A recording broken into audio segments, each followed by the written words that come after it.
or issued that voting restriction law. What's your reaction to that? Well, first of all, it's an election integrity law. I wouldn't say it's a restriction at all. To have somebody show identification is not a restriction.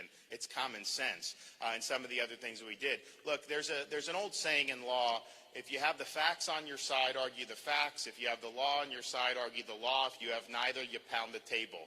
Well, this is a judicial equivalent of just pounding the table. And I think it was performative partisanship. It was not unforeseen because we typically set our clocks to getting a partisan outcome in that court.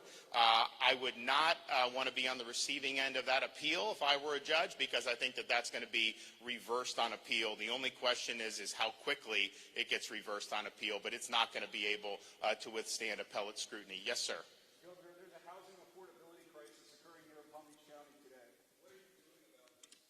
So one of the things that I think is important of what we've done is if you look at, say, workforce housing, what are the staples of the folks who really need to make sure that they can live and afford to live that are vital to the community? It really is teachers, police officers, firefighters. And so if you look at what we've been able to do to increase salaries for teachers, not just overall, which we did, but we had a special emphasis on increasing the average minimum salary for teachers.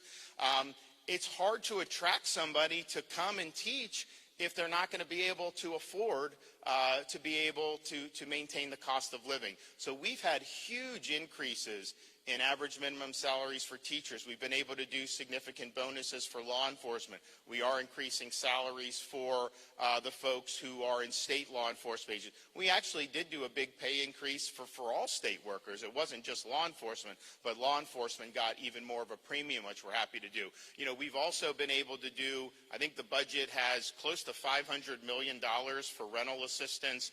We also have affordable housing programs in Florida, which the legislature had typically not fully funded. They did fully fund it this year. So we'll be approving those as a part of the budget. And I think, though, people should just brace themselves because the inflationary period that we're in, this is likely to persist for some time. I mean, you cannot print trillions and trillions of dollars and expect that there not to be some effect on the back end. There's this basic, even Keynesian economics would say, if you spend and print, that is going to drive up the cost of everything. And so that's what we're seeing.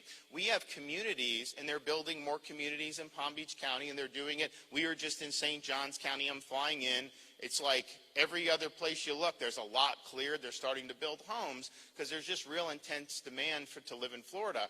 But the thing is, the cost of building a home today compared to 2 years ago, you know, some of the materials are up 30%, 35%. And so I'm a believer in expanding the supply, particularly for affordable. You know, a lot of the folks I talk with, like in here, you can do a lot of luxury stuff in certain parts of the county. People are willing to do it because it's attracting. And I always say, okay, what are you doing to try to make it more affordable for people who are more blue collar? And I do think that there's a recognition that that's something that's very, very important. So I think the budget that we have has done more for that than any budget in the modern history of the state. But the inflation that we're seeing affects housing, it affects the bills you pay, it affects the groceries, and of course, it affects the price of gasoline. What I would suggest they do federally is to start dealing with some of the underlying causes of this. Obviously, you can't just keep printing money. I mean, that has got to stop. You also need to have energy independence for the United States. You know, I don't understand this philosophy that says, you know, you don't want to produce any more energy or any more oil and gas because you're worried about global warming, but yet you will go buy it from Venezuela, or you will buy it from Putin, or you will buy it. What is that different type of energy or something like that? We have the capacity in this country to be independent. That helps people at the pump, which is very, very important because that's one of the most important kind of it's a cost that they have to bear because they have to live their lives, take their kids to school, they have to go to work, and so they're stuck with higher prices. Now, you can't just decide, I'm not going to commute in anymore, I'm not going to take my kids to school. That you get stuck with that. It would help with that. It would also help with our national security. We're more vulnerable when we have to rely on some of these hostile regimes for energy. So I think this is all part of a larger issue with inflation, and I think this is something that the president was warned about, not just by people like me.